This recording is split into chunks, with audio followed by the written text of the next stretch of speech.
Okay, now we're getting into some of the intricacies of the law. God has given them the Ten Commandments. Now he's speaking with Moses. He's going to begin to expound. So let's look at verse 24 in Exodus 20. Build for me an altar made of earth and offer your sacrifices to me, your burnt offerings and peace offerings, your sheep and goats and your cattle.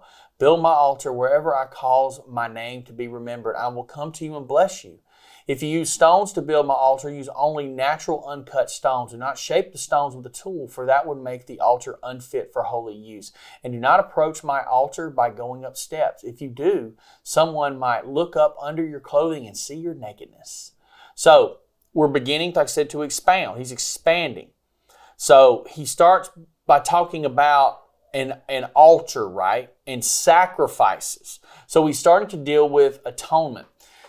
There was an expectation from God because he knew humanity that Israel would not keep the law, but yet they would break the law. And so with these sacrifices, he is giving them a way to atone for sin, knowing that ultimately God himself in Jesus Christ would be the sacrifice, that final sacrifice.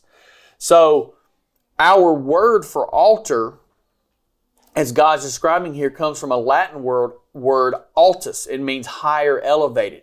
So the altar was elevated, right? And so the Hebrew word has a sense, which is mizbach, has a sense of a place of sacrifice or killing. It literally comes from the Hebrew word to kill. So that kind of shows you what this altar was about.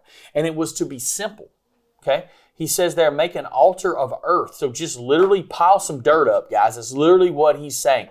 He didn't need an ornate and elaborate altar. An altar of earth was sufficient, right? Because it was about God. It was about him and the sacrifice to him. So there wasn't a need for it to be so elaborate at this point. God didn't want people worshiping the altar. God wanted people worshiping him. So at this point, he keeps it simple. Now, we will see a much more elaborate temple once it is constructed, and even the tabernacle itself. When we'll talk about that in the book of Exodus, it's much more involved when you think about the tabernacle and all of the things that go into putting it together and constructing it.